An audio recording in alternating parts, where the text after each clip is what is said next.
इस वीडियो में संरचनावाद को हम लोग पढ़ेंगे, ठीक है। संरचनावाद के बाद ये पार्ट 1 समाप्त हो जाएगा और पार्ट 1 समाप्त होने के बाद इससे संबंधित केस स्टडी और जो क्वेश्चन हैं वो डिस्कस कर लेंगे।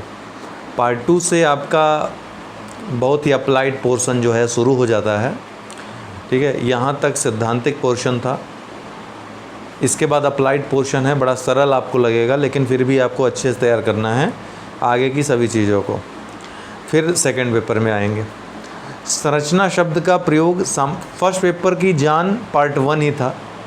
अब पार्ट 2 में आपको कोई विशेष नई बात आपको नज़र नहीं आएगी, आपको सब कुछ देखा पढ़ा हुआ ही नज़र आएगा, ठीक है। बहुत अच्छे मज़ेदार टॉपिक हैं जिनको हम लोग देखेंगे इसके बाद।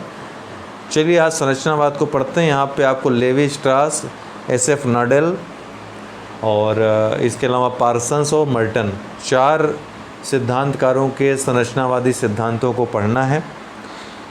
आपको एक बात और बता दूं कि जितने भी विचारक अभी तक आपने पढ़े हैं, जितने भी समाजशास्त्री पढ़े हैं, इन सब का जीवनी, हालांकि आपको इतना ज़रूरी नहीं है, मेंस में तो लिखना नहीं है, लेकिन जानना चाहिए आपको इन सब की जीवनी, इनकी पुस्तक और किस पुस्तक में कौन सा सिद्धांत दिया, इसको हम एक पेज में आप लोगों को लिख कर दे देंगे। वो आप लोग हमेशा के लिए जानते रहिएगा। मैं भी इंटरव्यू में पूछ लिया, फिर मैं मुख्य परीक्षा में भी सजाने के काम में ऊपर अगर लिख देंगे ये पुस्तक है, इस पुस्तक में ये विचार दिया इन्होंने, तो भूमिका में अच्छा लगता है सब, है ना। इसलिए वो पढ़ना जरूरी है, उसको एक साथ पढ़ लीजिएगा। तो संरचना क्या होती है? संरचना मतलब दोस्तों क्या होता है? ढांचा। जैसे कि आपका शरीर है, विभिन्न अंग हैं, कहीं हाथ है, कहीं पैर है, कहीं आँख है, कहीं नाक है, कहीं कान है। इसी तरह अंदर की संरचना होगी, कुछ ढांचा होगा कुछ, और इनका अपना अपना कुछ कार्य होगा, सकारात्मक या नकारात्मक। अच्छा कार्य करते हैं तो ये कहा जाए हाथ अपना कार्य कर रहा है, तो मतलब प्रकार्य कर रहा है, और हाथ कार्य करना बंद कर दे तो अकार्य हो जाएगा, है ना। गलत कार्य करे तो वही हो जाएगा, दुष्कार्य कर रहा है। तो संरचना शब्द का प्रयोग सामान्यतः किसी समष्टि की इकाइयों, अंगों तथा अवयवों के ऐसे प्रतिमानित संबंधों के लिए किया जाता है जो अपेक्षाकृत स्थिर एवं स्थायी होते हैं। लेकिन समाज के संदर्भ में अगर हम देखेंगे तो चूँकि समाज मानव व्यवहार पर आधारित होता है, मानव व्यवहार परिवर्तित होते रहते हैं, अंतःक्रिया प्रतीकों का अर्थ बदलता रहता है, तो व्यवस्था में परिवर्तन होता रहता है, इसलिए संरचना भी परिवर्तित होती रहती है। लेकिन कई समाजशास्त्रियों का मानना है कि संरचना कितनी भी परिवर्तित हो जाए, लेकिन उसके मूल स्वरूप में कभी परिवर्तन नहीं हो सकता है। संरचना की इकाइयों में, उसकी जो उप इकाइयाँ हैं उसमें ज़रूर परिवर्तन होता है, जिसके कारण कि संरचना बदली हुई प्रतीत होती है, लेकिन संरचना में पूर्णतः परिवर्तन नहीं होता है, ऐसा भी कुछ समाजशास्त्रियों ने कहा है। तो इन्हीं सब को आज हम देखेंगे। अतः किसी वृहद संरचना के विभिन्न भागों अथवा निर्मायक तत्वों, निर्माण करने वाले तत्वों के आपसी संबंधों में जो एक व्यवस्था अथवा संगठन होता है उसे संरचना कहते हैं। सबसे अच्छा संरचना समझने का यही तत्व है कि आप अपने शरीर को देखिए, इसमें हाथ है, पैर है, नाक है, कान है, ये सब मिलकर काम करते हैं, सब एक दूसरे से अंतर संबंधित हैं। भोजन करना है तो आपको हाथ का प्रयोग करना पड़ेगा, ठीक है। तो हर अंग का एक दूसरे अंग के साथ कुछ न कुछ संबंध है, और इन्हीं अंतर संबंधों के अध्ययन को हम क्या कहते हैं?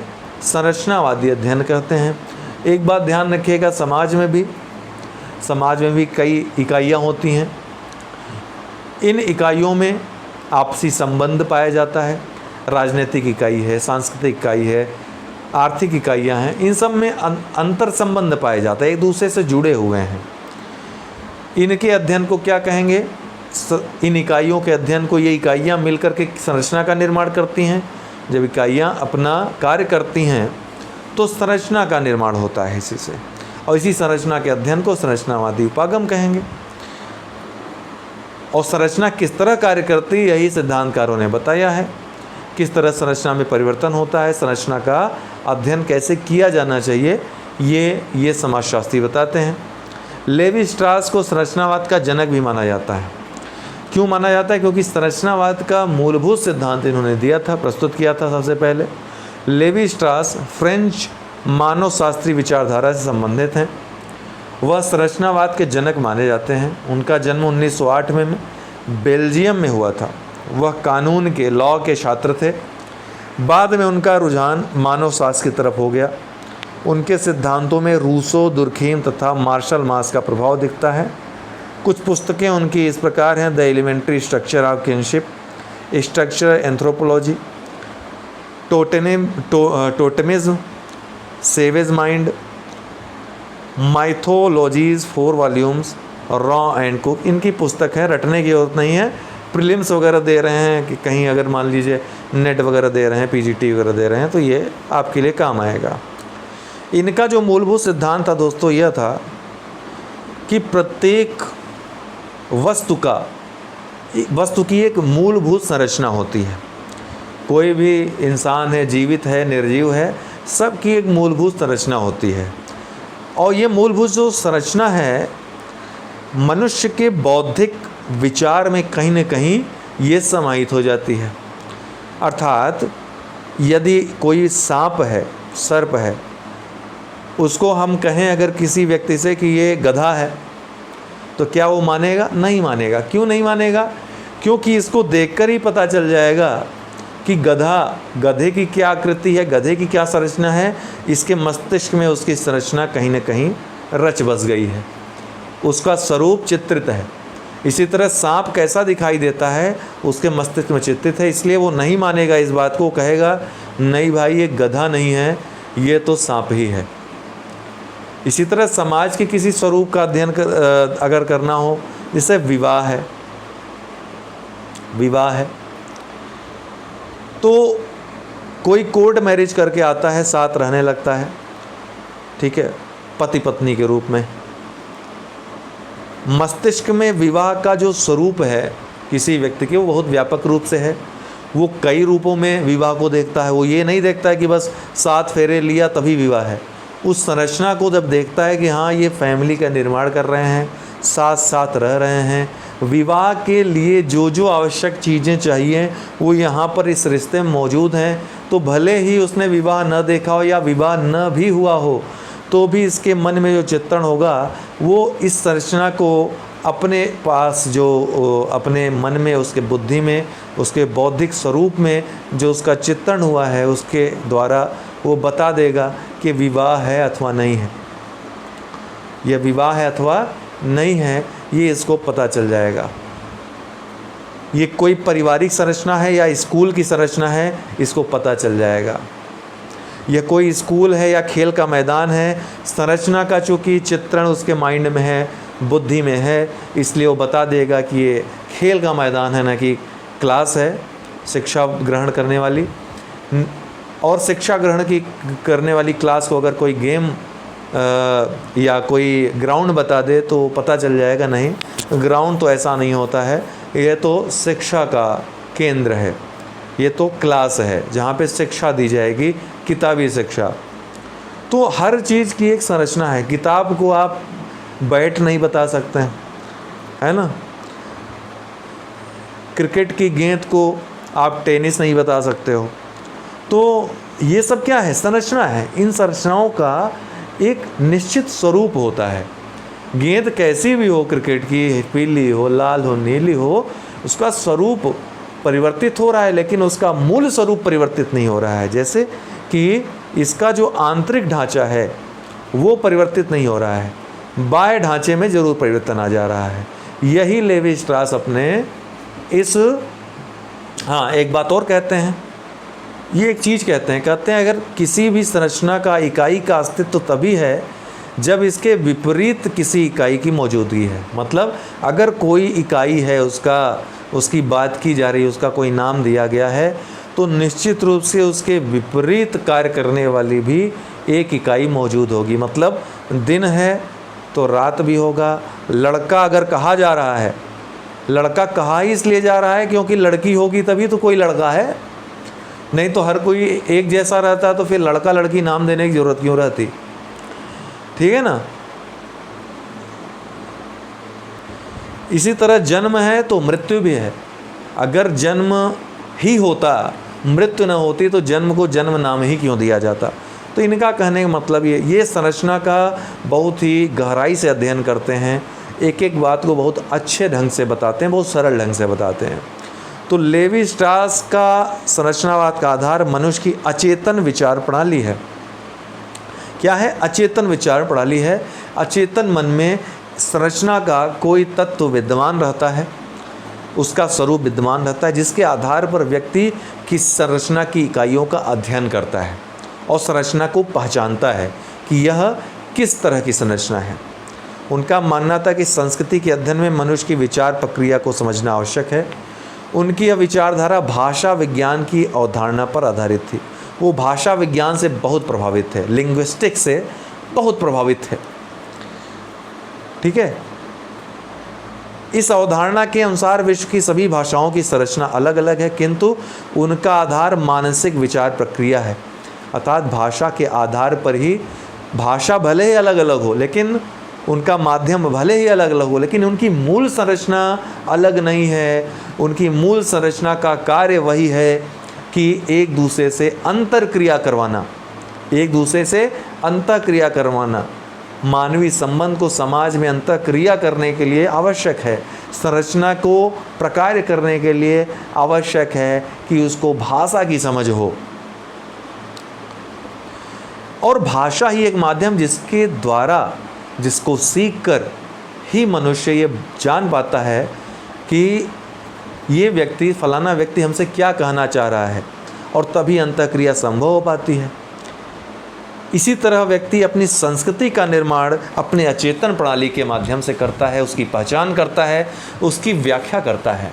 तो भाषा और संस्कृति ये दो ऐसी चीज़ें हैं जो अन्य पशुओं से, अन्य जानवरों से और अन्य जीव जंतुओं से मनुष्य को अलग करती है। तो उनके अनुसार भाषा और संस्कृति दो तत्वों के आधार पर ही मनुष्य दूसरे सभी जानवरों से भिन्न है। भाषा के द्वारा मनुष्य अपने विचारों को अभिव्यक्त करता है। भाषा की तरह जहाँ कहीं भी मनुष्य है वहाँ संस्कृति भी है। भाषा में जैसे भिन्नता पाई जाती, वैसे संस्कृति में भी भिन्नता पाई जाती। हर जगह की संस्कृति सभ्यता अलग है, लेकिन मूलभूत संरचना में भिन्नता नहीं होती है। इनका मूलभूत प्रकार समान होता है। भाषा की संरचना का अध्ययन मनुष्य की अचेतन विचार प्रक्रिया के द्वारा किया जा सकता है।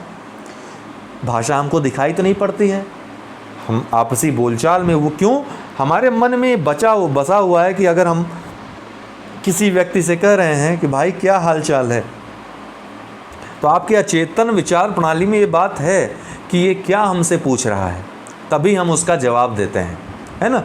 अगर न रहे तो हम उसका अध्ययन नहीं कर पाएंगे, संभव नहीं होगा।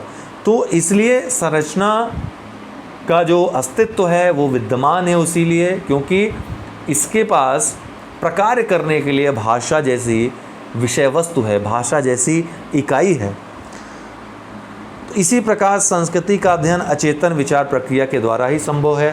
ताजमहल का आप अध्ययन करने जाते हो, आपके मन मस्तिष्क में बसा हुआ है कि यह जो इमारत है वो किसके लिए बनाई गई है, प्रेम की मूर्त है। जब आप उसको देखते हो तो आपके विचार अचेतन प्रणाली में जो संस्कृति का आपने अध्ययन किया है वो स्वरूप वैसा का वैसा दिखाई पड़ने लगता है, और आप उसके प्रति जो अपनी भावनाएं हैं व्यक्त कर पाते हैं, संस्कृति को पहचान पाते हैं। लाल किला जब आप देखते हो तो संस्कृति को पहचान पाते हो। क्यों? अचेतन मस्तिष्क में आपके कहीं न कहीं वो विद्यमान है, जो चीज़ें आपने अध्ययन की हैं, दूसरों से सुनी हैं या देखी हैं। संरचना को विश्लेषण करने की, जैसे आप अजंता एलोरा में जाते हैं तो वहाँ पर देखते हैं बौद्ध कथाएं देखते हैं, उन कथाओं का आपके मस्तिष्क में पहले से ही चित्रण है, तभी आप उसको पहचान पाते हो।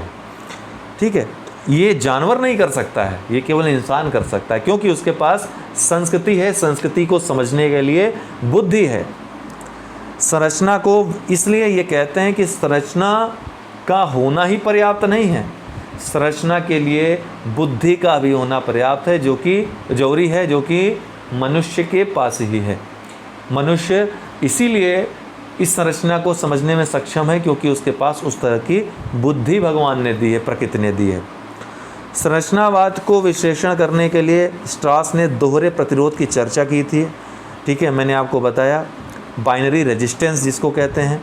उनके अनुसार पूरी दुनिया में मनुष्य किसी भी घटना या वस्तु को दो विपरीत नज़रिए से देखते हैं, जैसे रात है तो दिन भी है, ठंडा है तो गर्म भी है, जीवन है तो मृत्यु भी है। स्ट्रास ने इसे सार्वभौमिक माना, अर्थात ये हर जगह व्याप्त है। हर संस्कृति में लोगों की विचार पद्धति दोहरे प्रतिरोध से प्रभावित होती है, इसलिए हर संस्कृति अलग होती है। हर संस्कृति अलग होती है। संरचनावाद में और भी पक्षों का ये अध्ययन करते हैं, अन्य पक्षों के बारे में भी बताते हैं। इसके लिए इसका विश्लेषण करने के लिए अपनी पुस्तक एलिमेंट्री स्ट्रक्चर ऑफ किनशिप में नातेदारी व्यवस्था के विश्लेषण के द्वारा नातेदारी की जो संरचना है उसको बताने का प्रयास करते हैं। बताते हैं कि दो समूह रहते हैं, उन समूहों में नारी विनिमय के द्वारा, अर्थात नारी एक स्थान से दूसरे स्थान तक जाती है, इस तरह से संरचना का निर्माण होता है। इस तरह एक नातेदारी संरचना का निर्माण होता है। इस स्त्री के जो बच्चे होंगे वो इस समूह के व्यक्तियों से विभिन्न इकाइयों से विभिन्न रूपों में संबंधित होंगे। इस तरह से इस संरचना का निर्माण होगा और ये संरचना भी सार्वभौमिक रूप से विद्यमान होती है। ये हमारे विचारों में रहता है कि अगर कोई बुआ है, कोई चाचा है, कोई पापा है, कोई मम्मी है, कोई दादा है, कोई दादी है, तो अचेतन विचार जो प्रणाली है हमारे, वहाँ ये सब पहले से चीज़ें मौजूद रहती हैं। इसीलिए इस संरचना का अस्तित्व संभव हो पाता है और तभी संरचना अपना प्रकार्य कर पाती है। तो उन्होंने विवाह संबंधों को आधार बनाकर नातेदारी व्यवस्था का अध्ययन किया। इसके द्वारा सामाजिक संरचना को समझने का प्रयास किया। अपने अध्ययन में स्ट्रास ने नारी विनिमय पर ध्यान केंद्रित करते हुए नारी विनिमय को सामाजिक संबंधों को विकसित करने की महत्वपूर्ण कड़ी के रूप में देखा है। जिन समूहों के बीच नारी विनिमय होता है उन समूहों के बीच आपसी संबंध विकसित हो जाते हैं। साथ ही यह समूह नारी के साथ भी संबंध रखते हैं। यह संबंध समूहों के बीच मध्यस्थता स्थापित करने में सहायक होते हैं। लेवी स्ट्रास के अनुसार नारी विनिमय के दो प्रकार होते हैं, एक सीमित विनिमय होता है, एक सामान्य विनिमय होता है। सीमित विनिमय में इसमें किसी दो समूह के बीच नारी का विनिमय होता है। सामान्य तौर पर दो नातेदार समूह के बीच विलिंग सहोदरज विवाह के द्वारा संबंध का निर्माण होता है, अर्थात विपरीत लिंगों के बीच। इसमें एक समूह के भाई बहन विलिंग सहोदरज भाई बहनों के साथ वैवाहिक संबंध बनाते हैं। यह विनिमय प्रत्यक्ष होता है।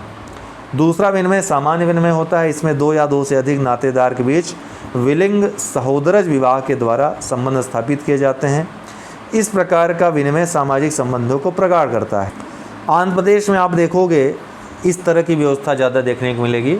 वहाँ पर क्या होता है, नातेदारों में ही आपस में जो महिलाओं का विनिमय होता है। महिला विनिमय इसमें इन्होंने कहा है, लेकिन दरअसल हम इसको विवाह कहते हैं। विनिमय कहना सही नहीं होगा, लेकिन चूंकि इन्होंने इसी शब्द का इस्तेमाल किया है तो आप भी इसी शब्द का इस्तेमाल करेंगे। सिद्धांतकारों के सिद्धांतों को आपको तब्दील नहीं करना है। हाँ, वर्तमान परिप्रेक्ष्य कुछ उदाहरण आप ज़रूर दे सकते हो। आंध्र प्रदेश में एक नियम है कि कुछ समुदाय हैं जहाँ पे मामा जो होता है उसकी शादी किससे होती है, भांजी से होती है। तो भांजी से अगर भांजी हुई है और मामा है उसका अविवाहित है तो उसकी शादी होती है। इस तरह से संबंध और ज़्यादा प्रगाढ़ होते हैं, ऐसा माना जाता है। इस तरह से दो अलग अलग समूहों में भी नातेदारी संबंध बनते हैं और नातेदारों के बीच भी आपस में नातेदारी बढ़ती है। तो दो तरह से सामाजिक संरचना का निर्माण होता रहता है। नातेदारी के अतिरिक्त लेवी स्ट्रास ने मिथकों का, और इस तरह संरचना अपना प्रकार करती रहती है, आगे बढ़ती रहती है और विकसित होती रहती है। नातेदारी के अतिरिक्त लेवी स्ट्रास ने मिथकों का भी अध्ययन किया। विभिन्न समाजों में प्रचलित लोकप्रिय मिथकों के विश्लेषण के आधार पर स्ट्रास ने आदिम मानव को सोचने समझने को ढंग समझाते हुए कि आदिम मानव कैसे सोचता है, यह बतलाया कि भाषा विज्ञान के संरचनात्मक उपागम द्वारा मिथकों का विश्लेषण संभव है।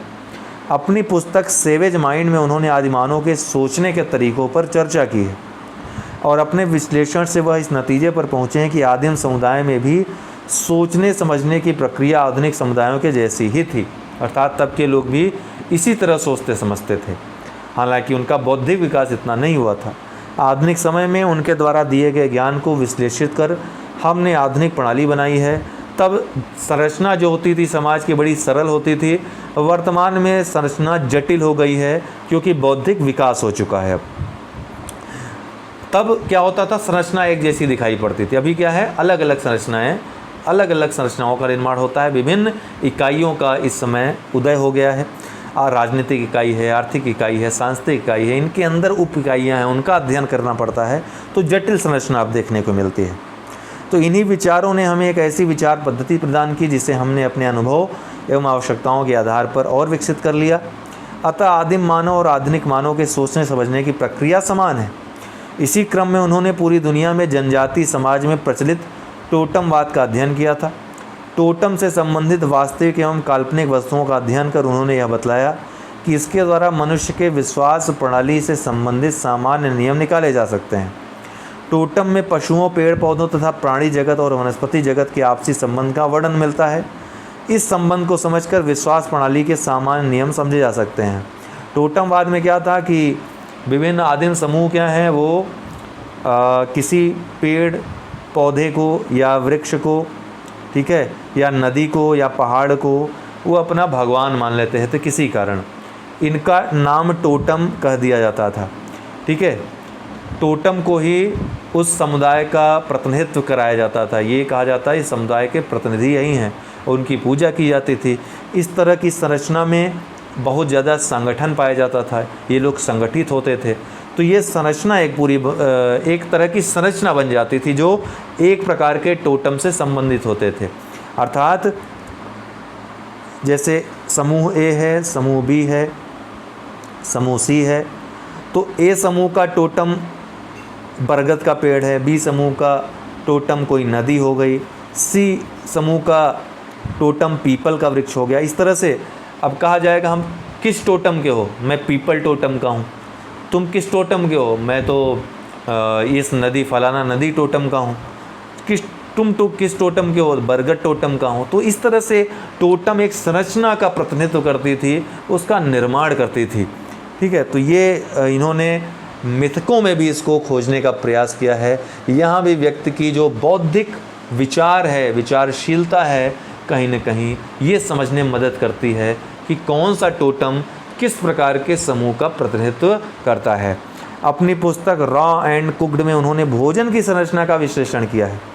भोजन में प्रचलित कच्चा एवं पक्का खाना को इन्होंने दोहरे प्रतिरोध के रूप में व्यक्त किया। तो इन्होंने भोजन की भी संरचना का भी अध्ययन किया। उनके अनुसार उबला हुआ खाना नातेदारों को दिया जाता है, पक्का खाना जिसे सेंक कर या तलकर बनाया जाता है वह अन्य लोगों को दिया जाता है, सामान्य लोगों को दिया जाता है। तो ये भी एक विचार ही है, ये भी एक विचार है, विचारशीलता है, जो कहता है बौद्धिक चिंतन है कि भैया जो पक्का खाना होगा किसके लिए है, ये नातेदारों के लिए है, अच्छा खाना पकवान बने हैं। और बुरा खाना या सामान्य जो भोजन है किसके लिए है, सामान्य जनता के लिए है। इस प्रकार विभिन्न मानवीय समूहों में संबंध बनाने के लिए भोजन भी मध्यस्थ का काम करता है। तो आपने ये देखा लेवी स्ट्रास की संरचना के विभिन्न बिंदुओं को। अब आइए देखते हैं हम SF नाडेल के सिद्धांत को।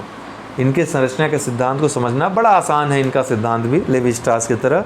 अगर न समझ में आया हो आपको लेवी स्ट्रास तो एक बार मैं पुनः समझा दूंगा। बोलना बहुत, जो आप लोग फीडबैक में ये ज़रूर बोला करिए अगर कुछ न, मैं तो यही समझूंगा कि आपको सब कुछ समझ में आता जा रहा है ना। तो अगर आप कहेंगे तो और अच्छे तरीके से आपको समझाने का प्रयास करूंगा। SF नाडेल रेटक्लिफ ब्राउन के निकट सहयोगी थे, बड़ा प्रभावित थे रेटक्लिफ ब्राउन से। ब्राउन का मैंने आपको बताया था, प्रकार्यवाद पढ़ा था आपने अच्छे से, तो आपको बहुत मज़ा आएगा इसको पढ़ने में। इन्होंने सामाजिक संरचना का सिद्धांत अपनी पुस्तक थ्योरी ऑफ सोशल स्ट्रक्चर 1957 में प्रस्तुत किया था। नाडेल ने समाज की अवधारणा को दो दृष्टिकोणों से देखा है। एक क्रिया के दृष्टिकोण से, अर्थात क्रिया किस तरह से हो रही है, दूसरा समूह किस प्रकार के बन रहे हैं। क्रिया में जिसके अंतर्गत नातेदारी और अर्थव्यवस्था का अध्ययन इन्होंने किया। समूह जिसमें परिवार, गोत्र ये सब सम्मिलित हैं। इनके अनुसार कुछ ऐसे सामाजिक एवं सांस्कृतिक तथ्य हैं जो सामाजिक एवं सांस्कृतिक योजना से बाहर दिखाई देते हैं। ये स्वतंत्र रूप से क्रिया करते हैं, इस क्रिया को स्वतंत्र क्रिया कहते हैं। जैसे संघर्ष हो गया, जैसे संघर्ष हो गया। संघर्ष ये सामाजिक एवं सांस्कृतिक तथ्य तो हैं, लेकिन ये सामाजिक सांस्कृतिक योजना में कहीं दिखाई नहीं पड़ता है, बल्कि जब संरचना अपना प्रकार्य कर रही होती है उस समय ये चीज़ देखने को मिलती है। जैसे पिता पुत्र के मध्य एक अच्छा संबंध होना चाहिए, पुत्र को हमेशा पिता का आदर करना चाहिए, लेकिन ऐसा हमेशा होता नहीं है। तो कहीं ना कहीं संघर्ष एक अदृश्य शक्ति के रूप में कार्य कर रहा होता है, जो समय समय पर जब ज़रूरत पड़ती है या जब ऐसी परिस्थिति उत्पन्न होती है तब वो क्रिया करने लगता है। ठीक है, तो इसलिए समूह का अध्ययन, क्रिया का अध्ययन इन्होंने अलग अलग किया है। इसी तरह संरचना, प्रकार और विषय वस्तु में पाए जाने वाले अंतर को भी इन्होंने स्पष्ट किया है। अर्थात इन्होंने कहा है संरचना अलग होती है भैया, प्रकार अलग चीज़ है। संरचना अगर अपना कार्य कर रही है, जो इसको कार्य दिया गया है, तभी वो प्रकार्य होगा। नहीं कर रही है तो प्रकार्य कैसे हो सकता है? इसलिए संरचना और प्रकार्य अलग अलग चीज़ें हैं। नाडेल ने अपने सिद्धांत में संरचना, प्रकार एवं विषय वस्तु में पाए जाने वाले अंतर को स्पष्ट किया है। इनके अनुसार संरचना एवं प्रकार्य दो भिन्न भिन्न विचारधाराएं हैं, जबकि विषय वस्तु संरचना से संबंधित है। अर्थात संरचना से में कौन सी इकाई किस विषय की क्या विषय वस्तु है, या इस संरचना की क्या विषय वस्तु। जैसे विवाह है, एक संरचना है, विवाह की जो संरचना है उसकी विषय वस्तु क्या है? विवाह है। परिवार की संरचना का विषय वस्तु कुछ और है। परिवार में जो विभिन्न इकाइयां हैं उनका कुछ विषय वस्तु अलग है। कोई परिवार का मुखिया है, कोई कमाने वाला है, कोई खाना बनाने वाला है, सबका विषय वस्तु। तो संरचना, विषय वस्तु दोनों अंतर संबंधित हैं, जबकि संरचना और प्रकार ये अलग अलग चीज़ें हैं। हालांकि संरचना जब अपना कार्य सही ढंग से संपादित करेगी तो वो क्या कहलाएगा? प्रकार्य कहलाएगा। संरचना तथा विषय वस्तु किसी भी समाज का गुणात्मक पहलू होता है और विषय वस्तु को एक सामाजिक पहलू के रूप में स्वीकार किया जाता है, जबकि संरचना अंगों का एक व्यवस्थित ढंग होता है।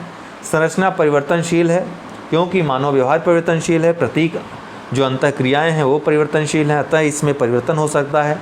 संरचना की अपेक्षा सामाजिक तत्वों में अधिक परिवर्तन देखा गया है। अतः संरचना कई अंगों का एक व्यवस्थित ढांचा है, कई इकाइयों का व्यवस्थित ढांचा है, जो कि एक दूसरे से अंतः संबंधित हैं या अंतः निर्मित हैं। जैसे राजनीति है, राजनीति अर्थव्यवस्था का निर्माण करती है, किस तरह की आर्थिक व्यवस्था होगी राजनीति तय करती है। संस्कृति किस तरह से सुरक्षित रहेगी, किस तरह विकास होगा, ये राजनीतिक व्यवस्था तय करती है। तो सब एक दूसरे से अंतर संबंधित हैं। दूसरी बात है, पूरी संरचना का रूपांतरण होता है लेकिन सापेक्षिक दृष्टिकोण से कम होता है। अर्थात पूरी संरचना बदलती तो है, बदलती हुई दिखाई तो पड़ती है, लेकिन अगर सापेक्षिक रूप से देखें, उसका अध्ययन करें, तो परिस्थितियों के अनुसार उस संरचना का उस तरीके से रूपांतरण नहीं होता है जिस तरीके से वो रूपांतरित होती दिखाई पड़ती है। अगर स्वतंत्र रूप से आप देखें, किसी संरचना का अध्ययन करें, तो वो अधिक रूपांतरित होती हुई दिखाई पड़ती है, लेकिन जब आप संरचना में शामिल हो जाएं तो आपको लगेगा ही नहीं कि ये संरचना परिवर्तित हो रही। जिस तरह से आप जिस समाज में रह रहे हैं, बचपन में किस तरह का समाज देखा था आपने, तो धीरे धीरे परिवर्तन हुआ। आज अगर आप देखें तो आपको लगेगा कि ये तो परिवर्तन बहुत भयंकर परिवर्तन हो गया, बहुत ज़्यादा परिवर्तन हो गया, लेकिन आपको वह फील नहीं हुआ, महसूस नहीं हुआ। वही बात यहाँ पे हो रही है। तीसरा है सामाजिक संबंधों, जिनको सामाजिक संरचना में सामाजिक अंगों के समान माना जाता है। इनमें परिवर्तन उत्पन्न होने पर समाज के अंग भी परिवर्तित हो जाते हैं। तो जो सामाजिक संबंध हैं ये सामाजिक अंगों के, सामाजिक इकाइयों के बराबर होते हैं। इनमें अगर परिवर्तन हो जाए तो समाज के अंग भी परिवर्तित हो जाएंगे। तो इन्होंने ये 3 निष्कर्ष निकाले इस संदर्भ में, संरचना और प्रकार के संदर्भ में। नियम और सामाजिक संबंध के बारे में इनका क्या कहना था? समाज जो कि व्यक्तियों के समूह द्वारा निर्मित होता है, व्यक्ति आपस में जो क्रियाएं करते हैं या अंतःक्रियाएं करते हैं वह समाज के नियमों द्वारा संचालित होती हैं। समाज के अंदर 2 व्यक्तियों के बीच जो अंतःक्रियाएं होती हैं वह अंतःक्रियाएं नियमों द्वारा संचालित होती हैं। समाज में नियम ही व्यक्ति को निश्चित उपायों से क्रिया करने की दिशा प्रदान करते हैं और उनसे जो संबंध स्थापित होते हैं वह सामाजिक संबंध कहलाते हैं। समाज में सबकी अलग अलग भूमिकाएं होती हैं, उन्हीं भूमिकाओं का निर्वहन करना जब व्यक्ति करता है, अपनी अपनी भूमिकाओं का निर्वहन करता है, तो ये कहा जाता है संरचना अपना प्रकार कर रही है, क्योंकि इन भूमिकाओं से ही, उन इकाइयों से ही संरचना का निर्माण होता है। नाडेल के अनुसार जब दो व्यक्तियों के मध्य निरंतर अंतःक्रियाएं होती हैं तब हम उसे सामाजिक संबंध कहते हैं। निरंतर अंतःक्रिया हो रही है, जैसे हमारे आपके बीच निरंतर अंतःक्रिया हो रही है, या फिर आप सड़क पर चल रहे हैं, किसी व्यक्ति से एक बार अंतःक्रिया हुई, 2 बार हुई, ये संबंध का निर्माण नहीं कर रही, लेकिन बार बार अंतःक्रिया हो रही है, तो या तो आपका दोस्त होगा या घर का कोई, परिवार का कोई सदस्य होगा, रिश्तेदार होगा। तो अंतःक्रियाएं अगर निरंतर हों तब उसे सामाजिक संबंध कहते हैं। इन अंतःक्रियाओं में नियमितता और स्थायित्व होता है, ये लगातार चलते रहते हैं, ये एक दूसरे से व्यवहार करते हैं, अंतःक्रियाएं करते हैं, अंतर संबंधित होते हैं, एक दूसरे को प्रभावित करते हैं। वास्तविक व्यवहार और क्रियाएं कभी भी स्थायी एवं स्थिर नहीं होती हैं, हमेशा स्थायी होती हैं। आपने पढ़ा कि मानव व्यवहार परिवर्तित होते रहते हैं देश काल परिस्थिति के अनुसार, और व्यवहार स्थिति और उद्देश्य के अनुसार बदलती रहती है। तब यह कहा जाता है कि किसी भी सामाजिक संबंध में दो व्यक्तियों में एक दूसरे के प्रति समान व्यवहार होते हैं तो उसे समानता माना जाता है, और इस समानता को व्यापक रूप से समझना चाहिए। अर्थात माता पिता के मध्य एक जैसा व्यवहार रहेगा, माता और पुत्र के बीच एक जैसा व्यवहार रहेगा, पिता और पुत्र के बीच एक, मतलब ये मूलभूत एक व्यवहार है जो इनके बीच पाया जाएगा। भले उसमें थोड़ा बहुत परिवर्तन हो जाए, लेकिन जो मूलभूत व्यवहार है उसमें परिवर्तन नहीं होगा, वो स्थायी होगा। तो अस्थायी होते हुए भी जो मूलभूत व्यवहार है उसको देखकर बताया जा सकता है कि माता पिता का संबंध है, पति पत्नी का संबंध है, दो दोस्तों का संबंध है, गर्लफ्रेंड बॉयफ्रेंड का संबंध है, किस तरह का संबंध है। उदाहरण के रूप में मित्रता, जिसकी दो व्यक्तियों में 3 विशेषताएं पाई जाती हैं। अर्थात इस मित्रता में आर्थिक सहायता के साथ मित्रता होती है, पारस्परिक भावनात्मक प्रतिक्रिया के द्वारा दुखी है मित्र को जाके मना लिया, और आपसी उपदेश सलाह देना। तो 3 रूप पाए जाते हैं मित्रता की। ये विशेषताएं, इस तरह की विशेषताएं जब पाई जाएं दो व्यक्तियों में तो ये कहा जाएगा कि ये मित्र हैं। कभी कभी होता है ना, पिता और पुत्र के बीच भी इस तरह का संबंध पाया जाए तो कहा जाएगा ये पिता तो अपने पुत्र को मित्रवत रखता है, मित्र की भांति रखता है। तो प्रत्येक संबंधों की एक निश्चित परिभाषा है, लेकिन यह तीनों विशेषताएं दो व्यक्तियों की अंतःक्रियाओं में हमेशा नहीं पाई जाती हैं, केवल व्यापक रूप से दिखाई देती हैं। मैंने आपको बताया कि ये विशेषताएं हमेशा नहीं पाई जाएंगी, व्यापक रूप से दिखाई देंगी, है ना, कि ये अगर मित्र हैं तो ये चीज़ें होंगी ही होंगी, ऐसा मान लिया जाता है। इसी प्रकार पिता पुत्र संबंधों में पुत्र द्वारा पिता के आदेश का पालन, पिता द्वारा पुत्र का सामाजिकरण एक सह व्यवहार शिक्षा है, लेकिन इनमें भी मतभेद एवं संघर्ष पाया जाता है। प्रत्येक पिता अपने पुत्र का कोई दारू पिला देता है या बैठ करके कहेगा जाओ बेटा सिगरेट ले आओ, तो ये पिता पुत्र का ये विचलित व्यवहार है ना, साधारण या सामान्य व्यवहार तो है नहीं। तो नाडेल ने सामाजिक संबंध के व्यवहार को निम्न सामाजिकरण के माध्यम से समझाया है। क्या समझाया, हालांकि इसको आपको पढ़ने की ज़रूरत नहीं है, लेकिन फिर भी मैं आपको बता दे रहा हूँ कि आर रिलेशन को दर्शा रहा है, ए बी के साथ सामाजिक संबंध में है। ए आर बी मतलब ए बी के साथ सामाजिक संबंध में है। ए और एन क्या है, विभिन्न संबंधों के बीच का स्वरूप है, विभिन्न प्रकार के व्यवहारों का एक दूसरे के साथ क्रिया करना है। तो ए जो है विभिन्न व्यवहारों के साथ, जैसे 3 व्यवहार बताए, सहयोग कर रहा है या संघर्ष कर रहा है, सलाह दे रहा है, प्यार कर रहा है, दुलार कर रहा है, खाना खिला रहा है, भोजन करा रहा है, आर्थिक सहायता दे रहा है, ये सभी व्यवहार के स्वरूप हैं। तो ए बी के साथ, अगर ए अपने सारे व्यवहार के साथ बी की ओर क्रिया करेगा तो बी भी अपने सारे व्यवहार, मतलब जो व्यवहार इधर से हो रहा है उसकी प्रतिक्रिया स्वरूप बी भी ए के साथ व्यवहार करेगा। तीसरा है आर जो है, इसीलिए सामाजिक संबंध का अर्थ है सारे व्यवहारों का मिश्रण, मतलब रिलेशन क्या होता है, सभी प्रकार के व्यवहारों का जो मिश्रण होता है उसी को क्या कहते हैं, संबंध कहते हैं। इन्हीं संबंधों से ही सामाजिक संरचना का निर्माण होता है। सामाजिक इकाइयाँ एक दूसरे से इन्हीं संबंधों के द्वारा जुड़ी होती हैं। इन संबंधों में सबकी अपनी अपनी भूमिका होती है, पिता की अपनी भूमिका, पुत्र की अपनी भूमिका, मित्र की अपनी भूमिका, और सभी अपनी अपनी भूमिकाओं का निर्वहन करते हैं, तभी ये संरचना बनी रहती है। अगर निर्वहन नहीं करेंगे तो संरचना में परिवर्तन होगा या विचलन होगा। संरचना का विश्लेषण करते हुए आगे कहते हैं, नाडेल से पूर्व के कुछ मानव शास्त्रियों ने संरचना को व्यक्तियों के संबंधों पर आधारित माना था, जिसका तात्पर्य रेडक्लिफ ब्राउन ने संबंधों को आधार बनाया था, विशिष्ट संबंधों की चर्चा की थी इवांस प्रिचाइल्ड ने समूह के सामाजिक संबंधों पर आधारित माना है, लेकिन नाडेल ने संरचना का विश्लेषण 2 स्तरों पर किया है, व्यक्तियों के बीच संबंध और समूहों के बीच संबंध। उन्होंने कहा व्यक्तियों के बीच संबंध को समझना बड़ा आसान है। पिता पुत्र का संबंध पता चल जाए, पिता पुत्र है, बेटा बेटी है, ठीक है, भाई बहन है, माता पुत्र है, मित्र मित्र है। लेकिन 2 समूहों के बीच जो संबंध है उसको समझना थोड़ा सा जटिल हो जाता है, क्योंकि इसमें कई प्रकार के व्यक्ति होते हैं। कई प्रकार के व्यक्तियों का, जैसे इस समूह में ABC हैं, इस समूह में PQR हैं, तो A का P के साथ क्या संबंध है, A का Q के साथ क्या संबंध है, A का R के क्या साथ संबंध है, ठीक है, ये इसका अध्ययन करना। और इसी तरह P का इन तीनों के साथ क्या संबंध है। कभी कभी ऐसा भी होता है कि P का जो R के साथ, A का जो R के साथ संबंध है वो A का जो C के साथ संबंध है, इसको कहीं ना कहीं परिवर्तित भी कर सकता है और प्रभावित भी कर सकता है।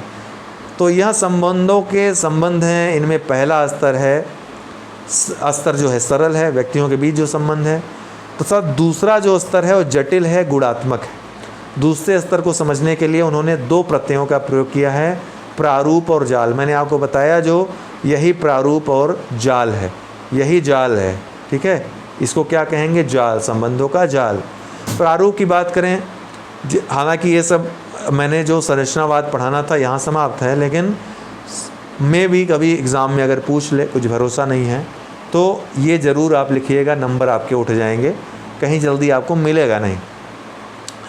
तो प्रारूप क्या है, जिसका तात्पर्य है कि संबंधों का वितरण समाज में समूहों के अंदर एवं समूहों के बाहर, सामाजिक समूह, परिवार, वंशों आदि में पाए जाते हैं।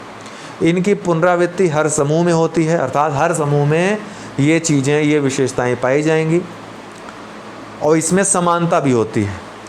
प्रत्येक समूह के अंदर जो संबंध पाए जाते हैं उनमें समानता होती है, जबकि 2 समूहों के बीच में सीमा पर पाए जाने वाले संबंधों में भी पुनरावृत्ति पाई जाती है, जिनको निम्न समीकरण द्वारा समझा जा सकता है। जैसे ये विभिन्न प्रकार के संबंध हैं, ठीक है, और ये किनारे पर खड़ा जो यहाँ पर दिख रहा है ना कि 2 समूहों के बीच सीमा में पाए जाने वाले संबंध, तो ये जो सीमा में संबंध हैं, ठीक है, मान लिया ये पिता है, तो इसका जितना भी संबंध है और इस समूह में इस पिता से जितने भी संबंध रिलेशन हैं, इसी तरह इस समूह में एक पिता से जितने भी रिलेशन हैं, इसमें समानता पाई जाएगी। इसमें क्या पाई जाएगी, समानता पाई जाएगी। इस तरह से विभिन्न समूहों के मध्य एक जाल का निर्माण हो जाता है, एक जाल का निर्माण हो जाता है, ठीक है, विभिन्न समूहों के मध्य एक जाल का निर्माण हो जाता है। और इसमें जो इकाइयाँ होती हैं एक दूसरे से अंतर संबंधित होती हैं, इनका कुछ न कुछ नाम होता है, इनकी कुछ न कुछ भूमिकाएं होती हैं, जैसा कि मैंने आपको ऊपर समझाया उसी को। तो उपरोक्त सभी संबंधों का जाल सामाजिक संरचना कहलाएगी। उपरोक्त में तीनों समूहों में संबंध की समानता को दर्शाया गया है तथा बीआर का संबंध 2 समूहों के बीच सीमा पर पाए जाने वाले संबंध से है। नाडेल के अनुसार, जैसे कि मैंने आपको बताया कि 2 समूह हैं और एक महिला है, वो इन दोनों समूहों से संबंधित है, ठीक है। बीआर मान लीजिए, बी का संबंध इस भी समुदाय से है और इस समूह से भी है, इस समूह से भी है, और इस तरीके से ये समूह आपस में एक दूसरे से जुड़े हुए हैं। विभिन्न इकाइयों में एक दूसरे से आपस में एक तरह का समान प्रकार का संबंध पाया जाएगा। मतलब पिता के साथ पुत्री का वही संबंध होगा जो इस समूह में है, उसी समूह में भी, अर्थात इस समूह में भी पिता पुत्री का वही संबंध होगा। इस समूह में जो पिता पुत्र का संबंध है वही इस समूह में पिता पुत्र का संबंध होगा। और ये सभी संरचनाएं एक दूसरे संरचना से, मतलब इस जो किनारे पर स्थित, सीमा पर स्थित जो संबंध है, इस संबंध के द्वारा एक दूसरे से जुड़े हैं। सबके विभिन्न इन संबंधों की एक कोई न कोई परिभाषा है, कोई न कोई भूमिका है। इसी को संरचना कहेंगे, इसी को क्या कहेंगे, सामाजिक संरचना कहेंगे। तो नाडेल के अनुसार इस प्रकार संबंध का वितरण होता है। यह एक गुणात्मक पहलू है और संरचना का अंतिम रूप भी है। जाल क्या है, नेटवर्क क्या है? नाडेल के अनुसार विभिन्न प्रकार के संबंधों के बीच में जो व्यवस्थित ढांचा उत्पन्न होता है उसे जाल कहते हैं। यह इंटरलॉकिंग संबंध है, अर्थात जुड़ा होता है एक विशिष्ट संबंध के द्वारा, जैसा कि मैंने बताया अभी। नॉडल के अनुसार हर समाज में इस प्रकार के जाल का एक निश्चित स्वरूप होता है जिसको जो इंटरलॉकिंग से बंधा रहता है। जब संरचना में जैसे वैवाहिक संबंध है, दो परिवारों के मध्य दो समूहों के मध्य वैवाहिक संबंध हो सकते हैं, है ना, दुश्मनी का भी संबंध हो सकता है, दोस्ती का भी संबंध हो सकता है, जो दो परिवारों को आपस में जोड़ता है। दोस्ती वाले संबंध में क्या होगा, जो दोस्त होंगे वो क्या होगा, इन दोनों के मध्य कड़ी का काम करेगा और इनके मध्य जो आपस में संबंध बनेंगे वो संरचना का निर्माण करेंगे और जाल का निर्माण करेंगे। ठीक है, कोई अंकल होगा, कोई आंटी होगा, कोई दादा होगा, कोई दादी होगा, इस तरीके से कोई बुआ होगा, कोई फूफा होंगे, कोई बुआ का लड़का होगा, कोई फूफा का लड़की होगी, तो उन सब से कुछ ना कुछ संबंध होगा, उन संबंधों की परिभाषा होगी, सबकी अपनी अपनी भूमिका होगी। इस प्रकार नॉडल ने व्यक्ति की भूमिकाओं पर आधारित अंतःक्रियाओं से उत्पन्न सामाजिक संबंधों के बारे में सामाजिक संरचना का एक अच्छा उदाहरण दिया है। इनकी आलोचना भी की जाती है कि जाल का निश्चित रूप हमेशा नहीं होता है, इसमें परिवर्तन होता रहता है। यह सरल परंपरागत समाजों में होता है, जबकि आधुनिक समाज जाल मुक्त होते हैं। आधुनिक समाज में एकाकी परिवार ज़्यादा पाए जाते हैं। वो संबंध दरअसल ये जो जाल है उस पर अपनी भूमिकाओं का निर्वहन करते नहीं, जिससे संरचना का उस तरह से अध्ययन करना जैसा नॉडल ने कहा है कि जाल बन जाता है विभिन्न समूहों के मध्य, ये प्रासंगिक प्रतीत नहीं होता है, ऐसा आलोचक कहते हैं। ये आलोचना में लिख सकते हैं। बाकी इतना ही है नॉडल में, समझ में आ गया होगा आप लोगों को, मुझे पूरी उम्मीद है।